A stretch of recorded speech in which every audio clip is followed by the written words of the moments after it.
So some of you are aware that I'm not wishing anybody a happy new year in this new secular year. I'm wishing everybody a boring new year.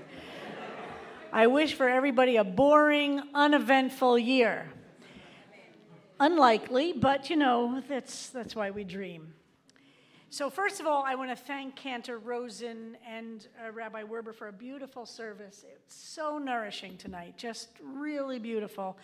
And I'm really proud and thrilled that Rabbi Werber has been selected and invited to go on a delegation this week to Israel of assistant rabbis from here in New York City. And we'll be leaving Sunday afternoon and coming back next Sunday. So we're looking forward to your reports. And it's very meaningful that you'll be representing CBST and us there and going on this trip with other assistant rabbis from progressive synagogues. So they're going to be meeting with a lot of the progressive groups in Israel and really trying to get in deeper to it, as well as look at some of the atrocities that have happened and to meet with Palestinian and Israeli Jewish shared society groups. So we really look forward to your report. Rabbi Moskowitz is there now on a delegation with Orthodox feminists. It's a wonderful group that he's there. He has a lot of family in Ashdod, which is one of the towns very, very close to Gaza.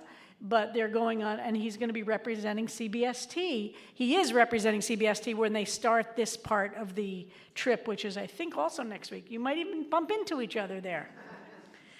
It's a small place. It's a small place. So 2024, of course, this is not a Jewish cycle, but it is a cycle that affects all of us. And of course, Reconstructionists love to live in two civilizations. That's the big slogan of the Reconstructionist movement. So we're constantly aware of the multi-civilizations in which we inhabit. Sometimes it's cultural, sometimes it's political. And in this case, this is beginning this year of 2024, which is a big year. Hold that thought. Look at the front of your program. One of my favorite psukim in all of Tanakh.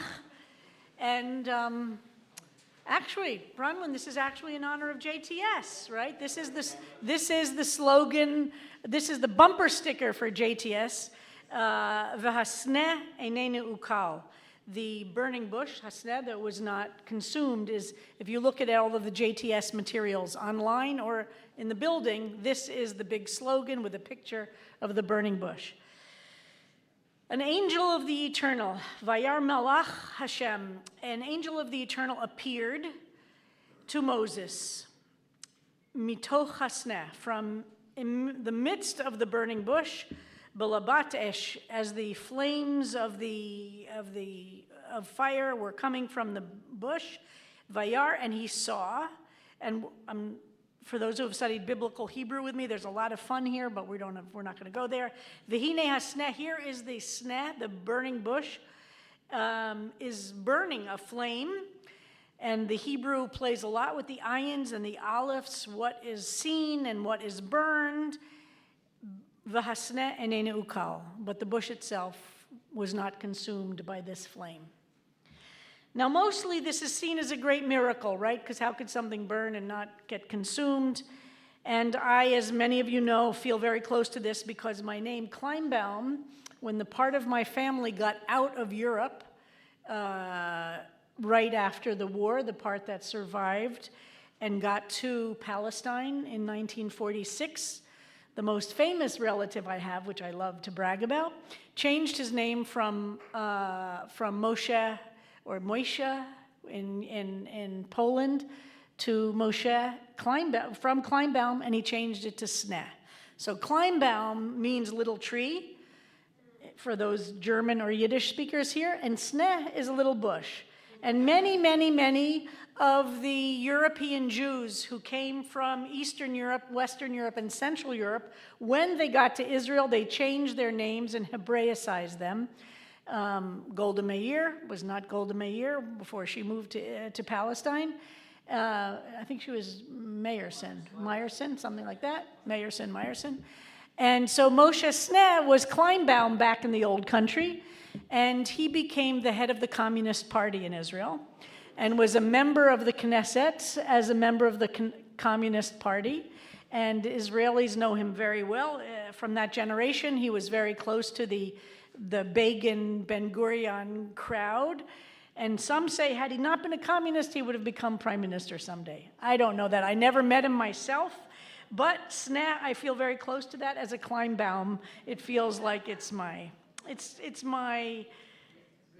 no, what do they call that, where you have a spirit animal? You know, what? What? Doesn't work, right? No, it doesn't work. Okay, forget that. Forget that. So what does this mean to me? So this pasuk describes Moses, who's left Egypt, and he's now living a very middle-class life. He's married, he has some kids, he's working for his father-in-law, and he's a shepherd. And he's out with the sheep, and we're told he's achar hamidbar. He is like way beyond the desert, way beyond the wilderness when this happens. This verse that doesn't have here is that Moshe is walking along looking for a lost sheep when he encounters this bush. Now, many people point out that the bush probably was there all the time. Moses' greatness is that the verse says he turns aside and looks at it. So for me, the power of that is how we all have the agency to ignore miracles or to notice them. And maybe the miracle is nothing more than our noticing the miracle that creates it as a miracle. That sometimes we imagine miracles are these things that come down from heaven, you know, grab you and shake you and say, here's a miracle, believe this miracle. But I actually think of the humanism of the Tanakh is much simpler than that, which is the power of seeing miracles is entirely up to us as humans. And I think this verse is what indicates that Moshe will have it in him to become a leader. Because what does he do that other people don't do? Is that even though he's on a path to find this lost lamb or sheep or whatever, I don't know the difference between that either. See, I'm really showing off my great deep knowledge. He makes a choice to slow down enough to notice something that was there all the time. And in noticing that, he receives a message. Is the message supernatural? It doesn't have to be. Like, let's try and get out of that supernatural, I am going to receive a letter from God which tells me what to do. So here's my challenge to us before I move to the connection to 2024, which is how do we know when we've received a malach Hashem and the messenger from God, a message? So part of this verse challenges us always to think, when have we slowed down enough to be able to receive information that probably was inside all the time, but something needed to inspire us to learn something new about ourselves, about our friends, about our family, about the world, about art, about anything? And this element of learning how that we have agency, were we to slow down enough to notice, we might be able to hear things that help us order the universe around us. Tim, I am thrilled you're here tonight because I'm going to tell a Stockholm story. This is an amazing, this is an example of where I experienced this, because I want to show you how. So when I was 22, I went on a peace march from Copenhagen to Paris. It was just announced that Ronald Reagan was putting cruise and Pershing missiles in Europe facing the Soviet Union, which they're very, very dangerous, obviously. And so a Scandinavian feminist organization arranged a peace walk all the way from Copenhagen to Paris to arrive on August 6th, Hiroshima Day, to object to the placement of cruise and Pershing missiles. And I was on this walk from Bremen, the northwest part of Germany, all the way to Paris. Every single day we walked, all these feminists from all over Europe and a few of us from America. An amazing, amazing, amazing experience, transformational. After the march, which was every day walking from little town to little town through cities and the countryside to go from, in my case, from Bremen to Paris. Afterwards, I went to Stockholm. At this point, I had just graduated from college and I didn't know what to do with my life. So I took a walk around one of the millions of lakes and the archipelago there in Stockholm, and I went by myself and I walked,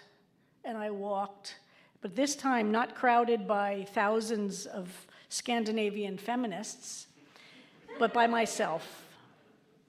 And in that time, I thought to myself, okay, what do I want to do? What's the next stage of my life going to look like? And while I was walking around this lake, I saw the burning bush. Now, of course, not literally the burning bush, but I saw something in that time and in that energy that told me what my next thing was going to be in life. I couldn't have predicted, and maybe some of you have had that experience where there is an epiphany, there's a, oh yeah, what about this? And I had just met Aaron Lansky the year before. I wrote him a letter from Stockholm, and I said to Aaron Lansky, I'm coming back to the United States. I want to work with you at the National Yiddish Book Center. And that's how it happened. I had this idea. I don't know where it came from, but that was my burning bush. What does the sneh itself have to do with the story of Moses and what happens to our people? So you'll notice the rabbis ask the same question, because why is this so important to predict what will happen with Moses as a leader, the next stage where he becomes the one who makes us all in this room possible, which is he helps the Israelites leave an oppressive slave situation and start a journey towards freedom. Where does the communal revelation take place? If this is Moses' private, personal revelation, in other words, it's a moment where he understood his life had something, had an element he had to achieve, and it had to require him to make some changes, and it had to require taking some steps. What was the equivalent that happened in some ways for the national communal people? Where did we as a people learn what our next steps would be? Sinai. And the rabbis very famously point out the shoresh, the root connection between the word sneh and the word Sinai. They're from the same root. And the rabbis talk about how we have to have in our personal lives a sneh, a burning bush. We have to have a personal spiritual universe that exists internal to us if we imagine it's possible to have something to say externally. That if there isn't a rich personal spiritual life, it will be impossible to be a thoughtful political leader or any kind of leader. And the rabbis make this very deep connection between the sneh that Moses experienced privately, isolated, alone, and Sinai, which we're told hundreds of thousands, every Jewish soul that ever existed is there in some way. You can't get more busy than what was happening at Sinai. But what Moses needed to do is to make sure and take care of his internal spiritual life in order to have anything to make the Sinai itself possible. So this has been deeply true, and this is something that I have learned from profoundly in the 32 years I've been senior rabbi at CBST. I could not have done this work at all had I not had a very rich and meaningful personal spiritual life. It's impossible. It is impossible to do it on any scale. It doesn't mean you have all the answers. It means there's something happening internally. And it also means from this story, it can't happen if you don't create space and time that has peace, and quiet and distance from the hubbub and the mob in order to create some sense of deep spiritual life. So with this passage from 2023 to 2024, we are now beginning our last 6 months together. It doesn't mean we won't have relationships going into the future, but it does mean that this particular kind and nature of the relationship is going to change in 6 months. And we're now entering into a time of the Bein Hashmashot, which I talked about on Yom Kippur, which is like 6,000 years ago, that we're in the middle of this passageway, in this journey of anxiety that is also reflected in Moses' experience with the Sneh itself. Talk about Bein Hashmashot. He was after the desert. He was way beyond civilization. He was away from family. He was away from people. And it was there that he learned what he was going to do. And there is deep truth there for all of us. For all of us. To make sure that in this process, we work on a deep spiritual internal life. That we care about things like prayer and study. And we make sure we're thinking and deeply aware of our internal world so that we'll be able to be in a place to help our community, this community, move into whatever the next chapter looks like. Now, it doesn't mean that the answers are in the burning bush or the answers are all at Sinai. And in some ways, those places are places of articulating the questions or just acknowledging the realities or just surfacing the moment and honoring the moment and honoring the time and creating space where the feelings can exist. Not because they will overwhelm us or will sink us, but because they will help us chart the course to the future.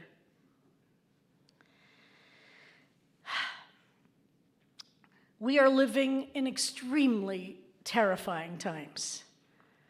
I mean, if I said it could get worse back then, oi gewalt. This weekend, of course, we mark 3 years since the insurrection at the Capitol building on January 6th. The primaries are about to begin for the 2024 election, which is in November of this year.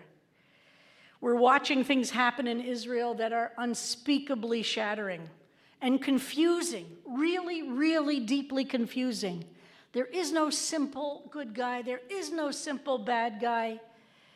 There's no question that there is terrific and horrifying pain that exists now in Gaza, and our prayers, my prayers, are with the Gazan Palestinian people right now.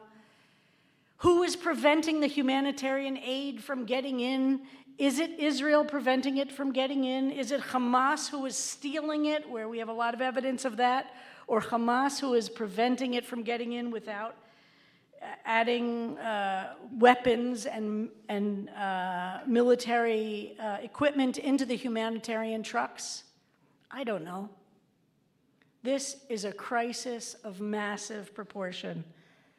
And there must be a communal, political, and international support to make sure that Israeli Jews are safe and secure, that Palestinians are safe and secure, and that the 7 million Palestinians who live within those borders of the whole region and the 7 million Israeli Jews, nobody's going anywhere. How do we create a future in which everybody will live in a shared society? I don't have the answer. I feel like we all need that Sneh and we need the Sinai. But for sure, we need to not give in to the despair of this moment, both about the international issues that are happening, Hezbollah, the Houthis, Iran, the ongoing dramatic tensions. So, V'hasneh einenu ukal is the end of this pasuk. And the bush was not consumed. How do we see How do we really look? This parsha has the word to see and to look over and over and over again. But how do we look and not get burnt up to a crisp? How do we stay open and vulnerable and caring and full of compassion and not burn up like a crisp? How do we understand that compassion for one does not eliminate compassion for the other? How do we reject this ridiculous binary that is being sold like snake oil or something, that if you're going to support Palestinians, you're against Israel. If you're going to support Israel, you're against Palestinians. Reject that binary.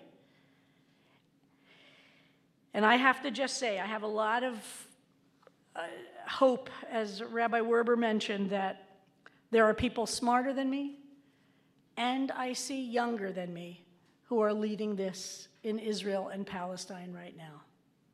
And it's in them that I am investing my personal energy.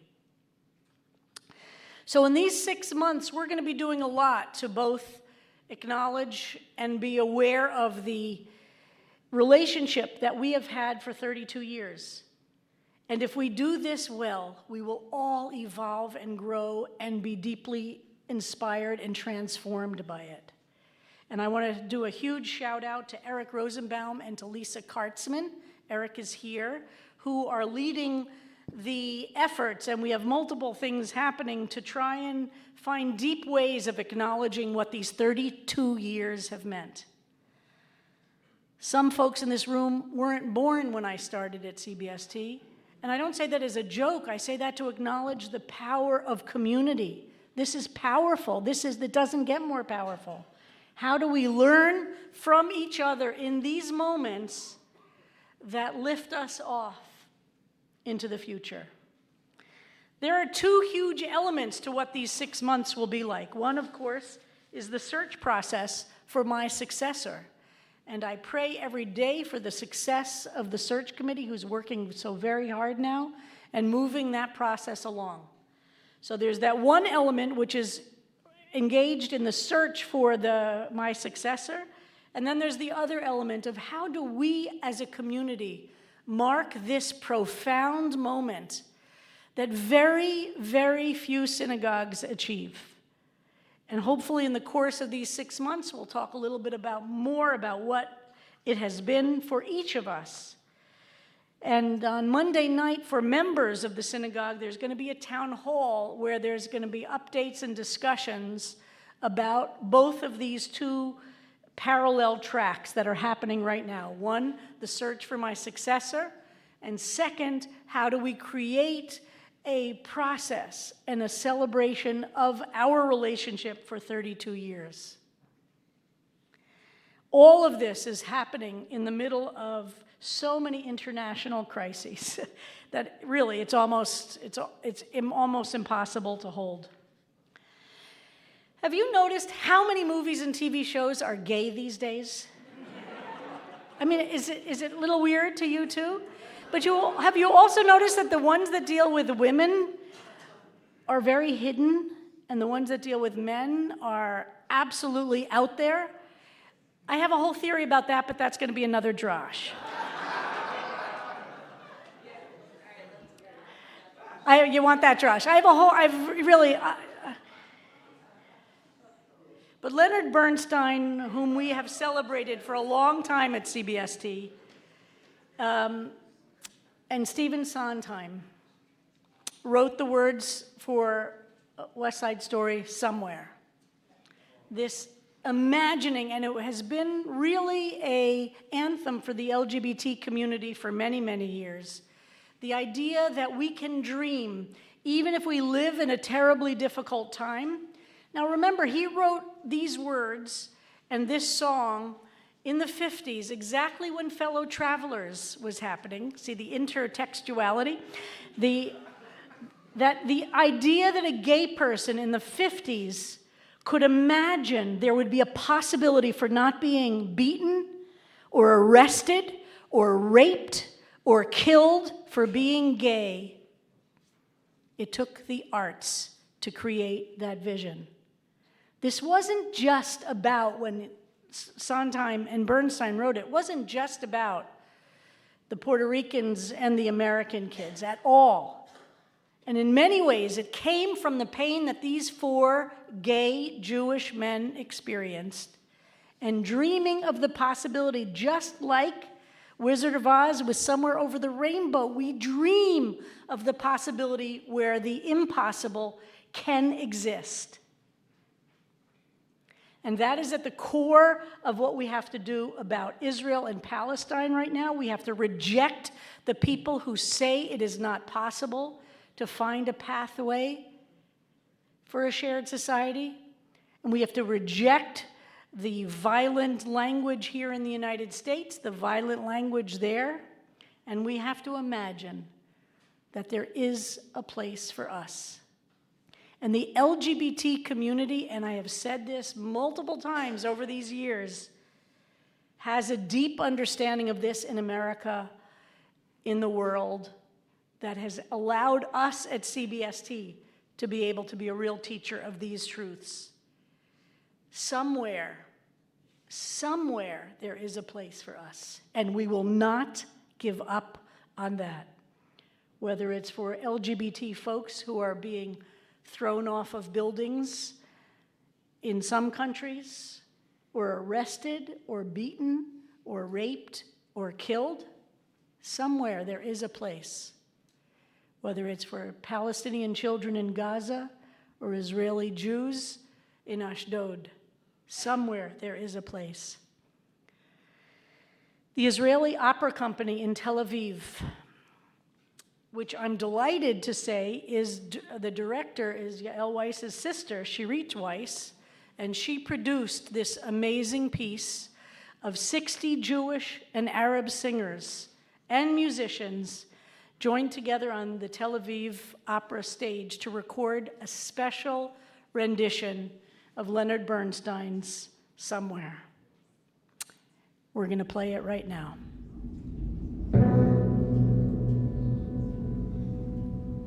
The words are on page 6.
May we each keep that sneh inside of us burning bright so that we see the pathway forward.